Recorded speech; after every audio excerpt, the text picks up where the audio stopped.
Om Swastiastu Om. May all be always saved by grace of God.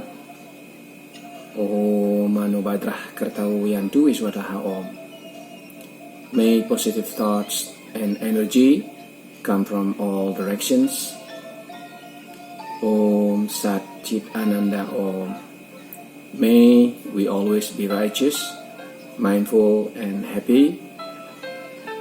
Om Lokah Samasta Sukhino Bhavantu Om. May universe, time, space and all its contents be well.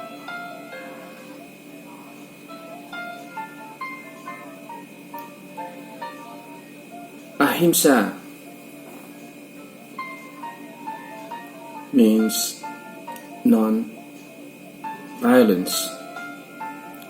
to all beings, including a human and animals. This teaching teaches us that we have to love all beings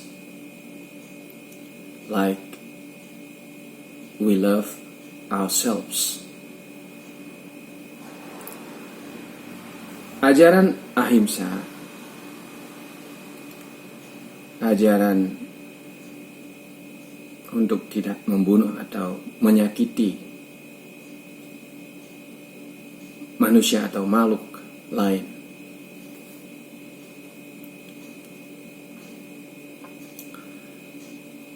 Salah satu yang sangat dilarang oleh ajaran ahimsa ini adalah peperangan. War is really forbidden in accordance with this teaching, ahimsa.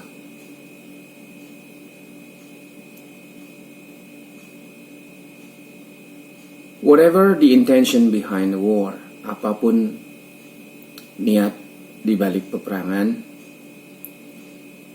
at the end of the day, war will only bring misery and affliction to human being. Pada akhirnya, peperangan hanya membawa penderitaan dan duka lara bagi kehidupan manusia.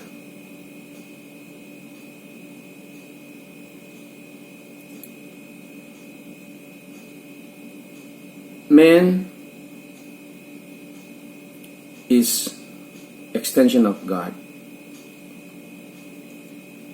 So all beings are also extension of God.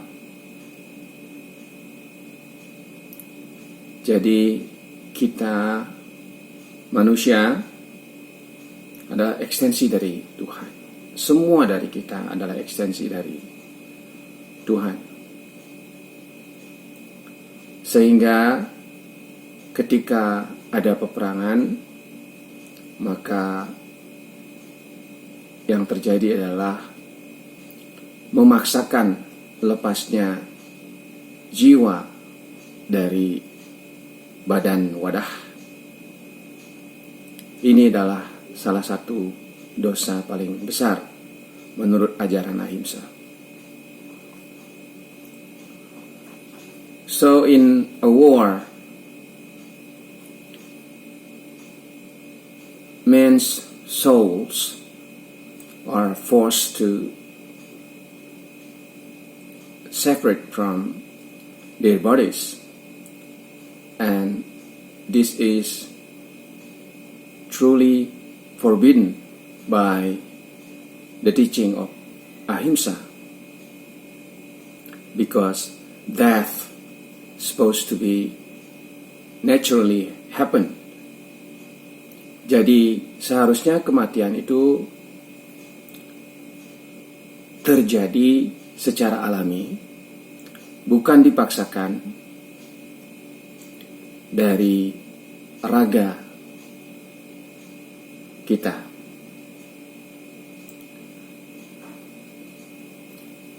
Jika kita lihat diri kita sebagai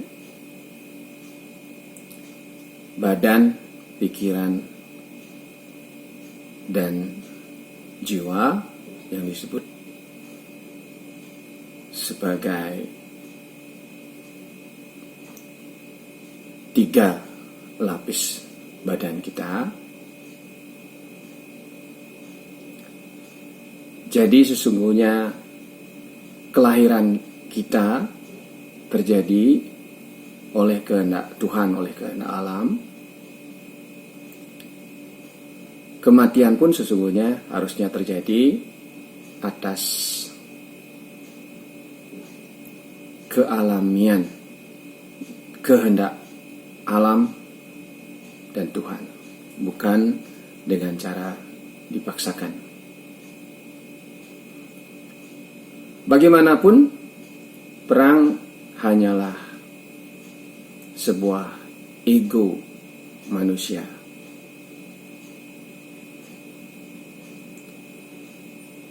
Sayangnya, terkadang kita manusia memilih pemimpin, baik itu kepala negara, kepala pemerintahan, dan di tangan mereka kita serahkan nasib sebuah bangsa bahkan.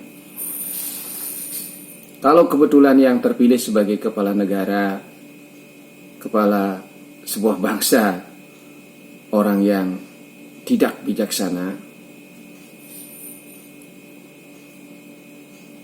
kemudian melakukan peperangan, akhirnya mengorbankan banyak warganya, padahal atas dasar ego pribadi misalnya.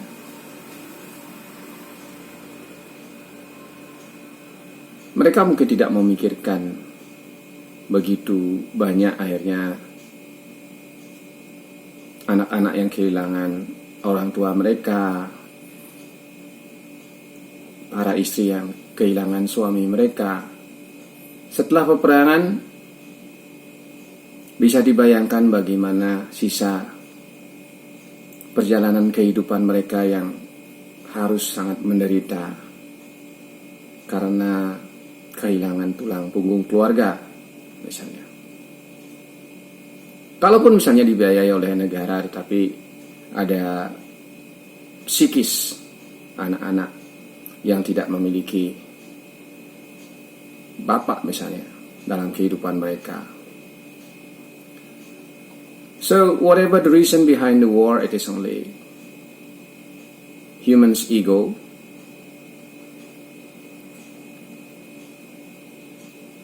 The victims of the war, we have to think about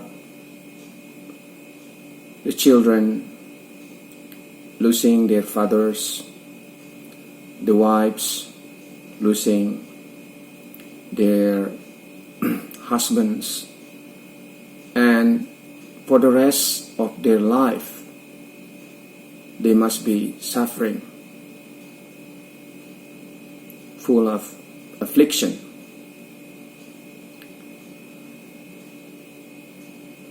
This is why ahimsa teaches us non-violence, including no war, supposed to be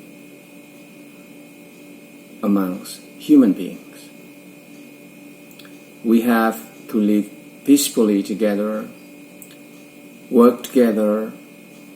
If we have any dispute, we for sure can find out the solution as a human being, as a divine being. Jadi ahimsa sangat melarang adanya tindakan kekerasan apapun alasannya. Karena sesungguhnya kekerasan, peperangan pada akhirnya hanya akan menimbulkan penderitaan bagi umat manusia. Segala permasalahan bisa kita selesaikan dengan cara kemanusiaan, bahkan dengan cara kedewataan. Mencari solusi yang